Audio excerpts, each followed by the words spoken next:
श्री स्वामी समर्थ. तुम्हा सर्वांचं आपल्या यूट्यूब चॅनलमध्ये मनापासून स्वागत आहे. आणि वर्षाचा पहिला गुरुवार, तर सगळ्यांना गुरुवारच्या स्वामीमय शुभेच्छा. मला माहिती आहे हा व्हिडिओ शुक्रवार येईल, तरीही सगळ्यांना शुभेच्छा. आणि आता इथे जे आता गुरुवारचं नेहमीचं रुटीन आहे तेही चालू होतं, कारण की सेवा करणं चुकत नाही. वर्ष कितीही बदललं तरी आपण आपल्या स्वामींची साथ सोडणार नाही. स्वामींविषयी आपल्याला जे प्रेम आहे, जी आपण स्वामींची भक्ती करतो ती आपण सोडू शकत नाही. वर्ष काय हो, बदलतच असतात. आता त्यामुळे इथे माझी दर गुरुवारी हे असतं की अन्नपूर्णा मातेची जी पूजा असते ती मी इथे दर गुरुवारी करत असते. आता तीच झाली, सगळं आवरलं होतं आणि मगच मी पूजा वगैरे करून घेतली. आणि आज करायचे होते मला स्वामींचे 21 गुरुवार.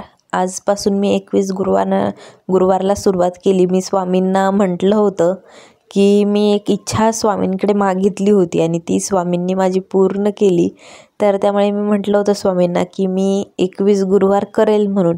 तेव्हा मी 11 केले होते, पण मी स्वामींना बोलले की 21 करेल. तर आता मी 21 गुरुवार करत आहे. खूप आनंद होत, कारण स्वामी दररोज नवीन नवीन सेवेची संधी देत आहेत. आणि नित्यसेवेचे पुस्तक जे आहे तर त्यातून मी नवीन नवीन ज्या सेवा आहे, प्रत्येक वाराची जी सेवा ती मी करत असते. त्यामुळे असो की सेवा काय चालतच राहील. पण आता इथे मी गुरुवार करत आहे. तर कालच्या व्हिडिओत पण मी सांगितलं होतं की मी गुरुवार करणार आहे. तर त्यावरती एक कमेंट आली होती, ताई हे गुरुवार कसे करतात म्हणून. तर एकदम सिंपल आहे, फक्त सेवेला महत्त्व आहे या गुरुवारमध्ये. पण आपणच सोहळं ओळं करत असतो. तर आता इथे मी माझ्याकडे स्वामींचा फोटो आहे. मूर्ती तुम्हाला सगळ्यांना माहिती आहे की मी विसर्जन केली म्हणून ती मूर्ती खंडित झाली होती. तर आता इथे स्वामींचा फोटो मांडला मी आणि त्यासमोर स्वामी चरित्र ठेवलं, एक नारळ ठेवलेला आहे, शंख घंटी ठेवायची. पण मी ते गुरुचरित्र जी मांडणी केलेली आहे गुरुचरित्र पारायणाची, तर त्या मांडणीत मांडलेली आहे. तर त्यामुळे ते काही ठेवलं नाही मी. आता हे गुरुवार करायच्या अगोदर मी काही केंद्रामध्ये म्हणजे आपल्याला नारळ खडीसाखर ठेवावे लागतात. तर माझं केंद्रात जाणं झालं नाही आहे. पण असो, जेव्हाही माझं केंद्रात जाणं होईल तेव्हा हे जे समोर तुम्हाला नारळ दिसत आहे ते मी केंद्रामध्ये ठेवून येईल. आणि स्वामींना प्रार्थना करायची की आपले हे गुरुवार जे आहे ते निर्विघ्नपणे पार होऊ द्या म्हणून.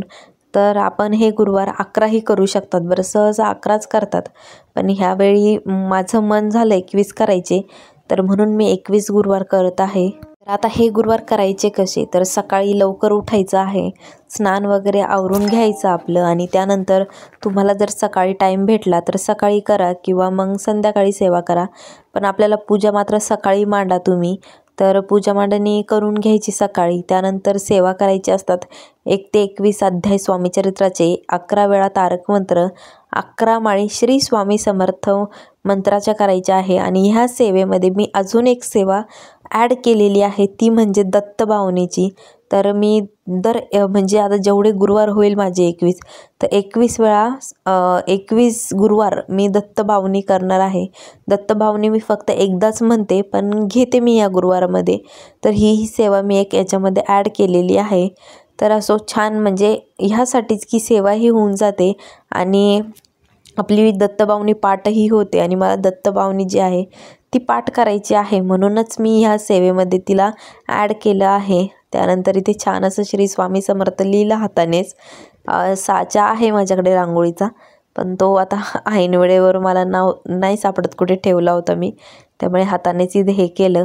आणि स्वामींची जी काही पूजा वगैरे झाली आता इथे अगरबत्ती धूप दीप दाखवेल. आणि आता राहिला प्रश्न की तुम्हाला उपवास करायचा की नाही. तुमच्या तब्येतीला जर झेपेत असेल तर तुम्ही उपवास करा, नाही केला तरीही चालेल. म्हणजे आता ज्या गरोदर स्त्रिया आहे, जे वयोवृद्ध स्त्रिया किंवा पुरुष आहे, जे लहान मुलं, आता भरपूर लहान सेवेकरी पण आहे ज्यांना काही आजार आहे, डायबिटीज आहे, जे हे व्रत करू शकत नाही, म्हणजे उपवास करू शकत नाही, त्यांनी उपवास नाही केला तरीही चालेल. ह्या व्रतामध्ये फक्त आणि फक्त सेवेला महत्त्व आहे. तुम्ही जेवढी सेवा कराल तेवढी म्हणजे अतिशय चांगलं आहे. गुरुवारी तुम्ही जेवढी सेवा होईल तेवढी करा.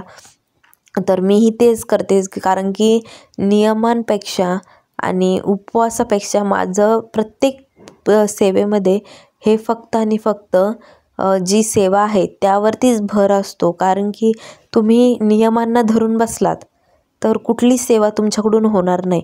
त्यामुळे नियम म्हणजे पाळा तुम्ही, मी म्हणत नाही आहे तुम्हाला की नियम पाळू नका, पण सगळं स्वामींवर सोडून द्यायचं.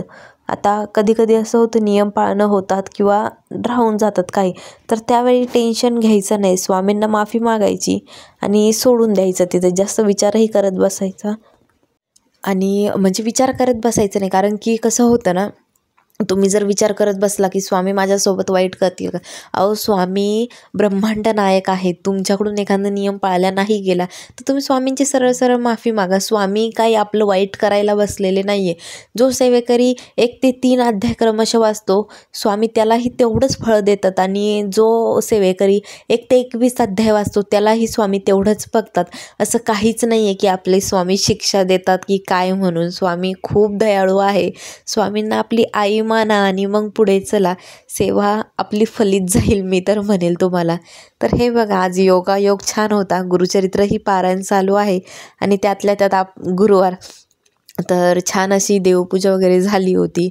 स्वामींची पूजा कशी मांडली हे पण मला कमेंटमध्ये सांगा. आणि छान सिंपलच पूजा होती, पण छान वाटती. आता माझं बऱ्याच दिवस व्हिडिओमध्ये बंद होते, त्याचं एकच कारण होतं, माझा ट्रायपॉड खराब झाला होता आणि आता मी नवीन ट्रायपॉड ऑनलाईन मागवला आहे. रिंग लाईटसारखा आहे, छान आहे. म्हणजे आता मला व्हिडिओ करायला काही प्रॉब्लेम येणार नाही आणि व्हिडिओही आपले रेग्युलर येत जातील. तर छान होता. म्हणजे मी मागवला तेव्हा मला असं वाटलं की चांगला येणार नाही, पण छान आला. क्वालिटीही चांगली आहे आणि शिवाय ट्रायपॉडशिवाय व्हिडिओ काढणं अशक्य आहे, कारण की फोन हँडल करणं खूप कठीण होऊन जातं. तर त्यामुळेच मी ही रिंग लाईट मागवली आहे. आता इथून पुढे तुम्हाला छान असे व्हिडिओ बघायला भेटतील. तर त्यासोबत एक माईकही आलेला आहे. तर असो, ह्या नववर्षी तुमची जी काही परमार्थिक प्रगती आहे ती हो. सगळ्यांना श्री स्वामी समर्थ.